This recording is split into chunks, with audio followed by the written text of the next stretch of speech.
नमस्कार दोस्तों, मैं विनोद बाकुलिया एक बार फिर से आप सभी का हमारे YouTube चैनल दायरे स्टडी पॉइंट पे स्वागत है। फ्रेंड्स, आज की वीडियो में अपन डिस्कस करने वाले हैं इंग्लिश लिटरेचर का सिलेबस और एग्जाम पैटर्न अपन देखने वाले हैं, क्योंकि आपका टाइम टेबल आ चुका है। चाहे आप नॉन कॉलेज के स्टूडेंट हो चाहे रेगुलर कॉलेज के स्टूडेंट हो, दोनों के लिए आज की वीडियो इंपॉर्टेंट होने वाली है। बहुत सारे स्टूडेंटों का कमेंट आ रहा था कि इंग्लिश लिटरेचर पर सिलेबस और एग्जाम पैटर्न पर वीडियो बनाओ, तो आज मैं ये वीडियो लेकर आया हूँ। और ये वीडियो बीए पार्ट फर्स्ट के जो स्टूडेंट हैं, चाहे आप नॉन कॉलेज के स्टूडेंट हो चाहे रेगुलर कॉलेज के स्टूडेंट हो, दोनों के लिए आज की वीडियो इम्पोर्टेंट होने वाली है। और ये वीडियो जो राजस्थान यूनिवर्सिटी में पढ़ रहे हैं और सेमेस्टर का एग्ज़ाम देंगे इस बार, उनके लिए ये वीडियो इम्पोर्टेंट होने वाली है। और जो रेगुलर स्टूडेंट हैं उनका सेमेस्टर फर्स्ट का एग्ज़ाम हो चुका है, ठीक है। और जो नॉन कॉलेज के स्टूडेंट है उनका सेमेस्टर फर्स्ट और सेमेस्टर सेकंड एक साथ लगने वाला है। तो अपन एक एक करके इसमें देख लेते हैं। यदि चैनल पर नए हो तो चैनल को सब्सक्राइब करो, बेल आइकन को प्रेस करो, क्योंकि मैं इस प्रकार की वीडियो लाता रहता हूं। तो ये वीडियो को स्टार्ट। सबसे पहले आपको सेमेस्टर फर्स्ट समझना है।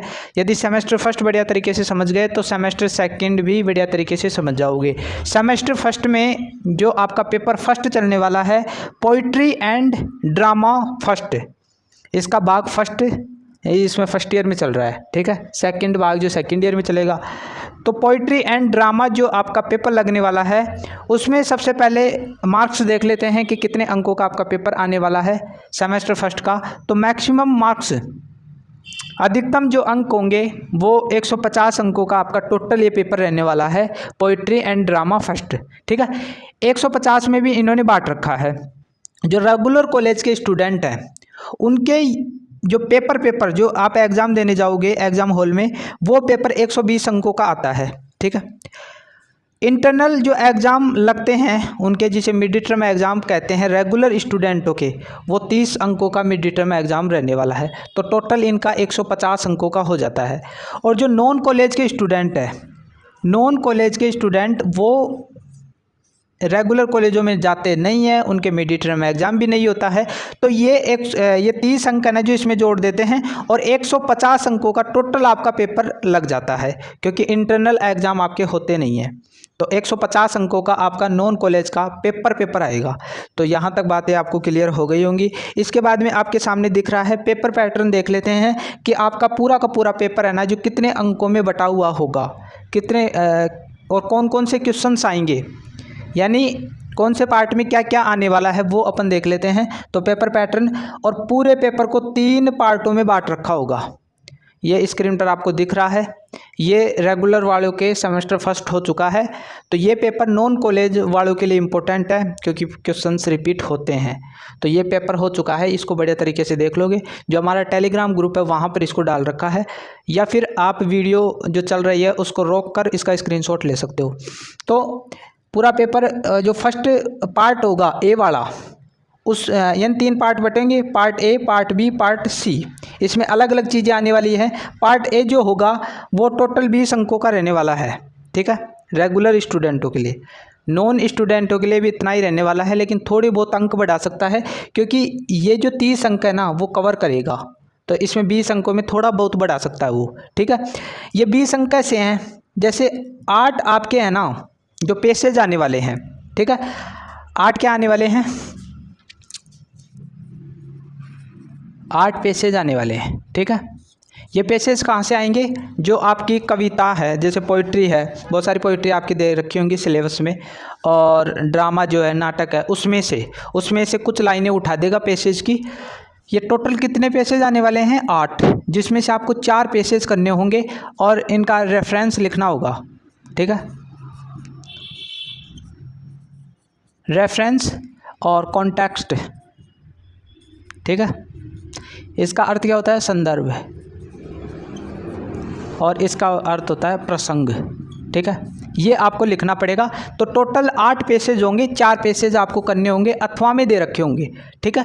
इसमें आपके कोई भी कविता में से कुछ लाइनें उठा देगा, और उसमें से आपको ये जो संदर्भ होता है ना, ऐसे लगाकर रेफरेंस और उसके आगे लिखना होगा। संदर्भ में क्या लिखना होता है कि जो लाइनें दे रखी हैं पैसेज में से, वो कौन सी कविता से उठाई गई है, उस कविता का नाम ध्यान होना चाहिए आपको, उसके राइटर कौन है उसका भी ध्यान होना चाहिए, ठीक है। तभी आप लिख पाओगे। जिस प्रकार आप हिंदी साहित्य में जब 12th में होंगे तो आपने यदि रहा होगा आपके सब्जेक्ट हिंदी साहित्य या आप देखते हो तो उसमें संदर्भ में किस प्रकार लिखता है वो कि यह पद्यांश हमारी पाठ्य पुस्तक काव्य प्रवाह से लिया गया है, इसके कवि जो भी कवि का नाम है वो ऐसे लिखते हैं। उसी प्रकार आपको भी पैसेज में से देखना होगा कि ये लाइनें कहाँ से उठाई गई हैं, कौन सी कविता से उठाई गई हैं, उनके राइटर का क्या नाम है।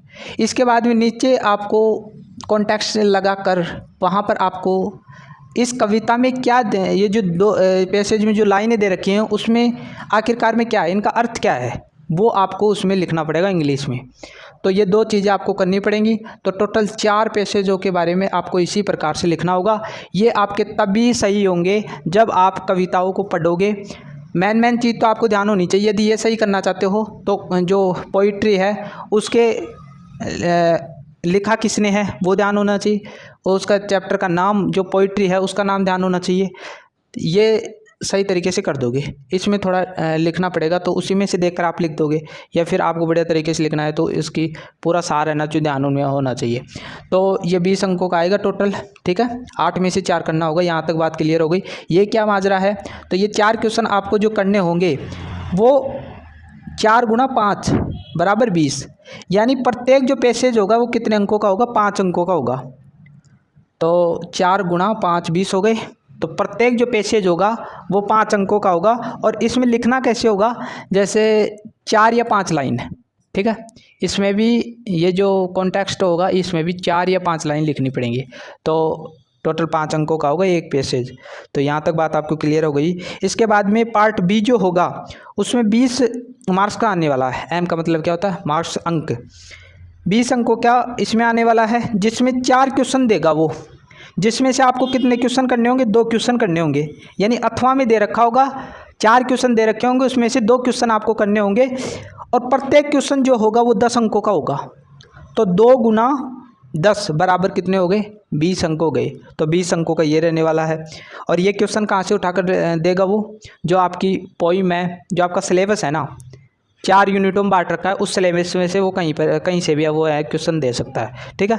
स्क्रीन पर भी आपको दिख रहा होगा, इस प्रकार क्वेश्चन देगा वो। इसके बाद में पार्ट जो सी होगा इसमें टोटल 80 अंकों के क्वेश्चन आने वाले हैं। इसमें क्या होगा कि 8 क्वेश्चन होंगे टोटल, अथवा में दे रखे होंगे, जिसमें से आपको कितने क्वेश्चन करने होंगे, 4 क्वेश्चन करने होंगे, ठीक है। प्रत्येक क्वेश्चन जो होगा 20 अंकों का होगा। तो 4 × 20 यानी टोटल ये 80 अंकों के क्वेश्चन हो जाएंगे। तो यदि इनके टोटल आप लगाते हो तो 120 बनते हैं, ठीक है। ये तो रेगुलर वालों के लिए हो गया, ठीक है।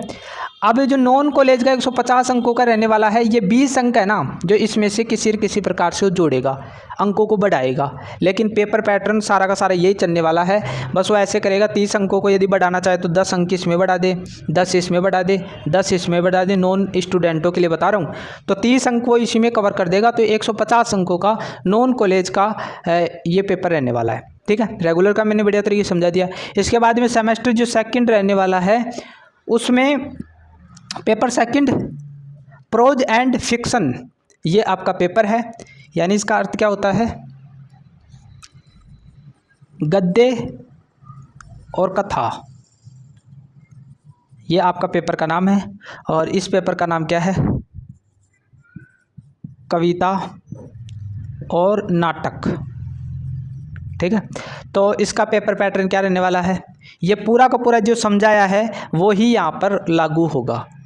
यहाँ पर 150 अंकों का होगा, जो रेगुलर स्टूडेंट है उनका 120 अंकों का होगा। और 30 अंकों के उनके मिड टर्म एग्जाम लग जाता है। जो नॉन कॉलेज के स्टूडेंट है उनका टोटल 150 अंकों का पेपर आएगा।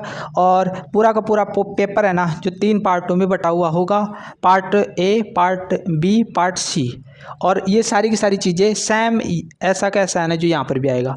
तो फ्रेंड्स आज की वीडियो में इतना ही। आशा करता हूँ वीडियो अच्छी लगी होगी, बढ़िया तरीके से मैंने समझा दिया है। फिर भी यदि आपको कोई डाउट है तो कमेंट बॉक्स में लिखना न भूले। मिलते हैं एक नई वीडियो के साथ। आशा करता हूँ वीडियो अच्छी लगी होगी। Thank you.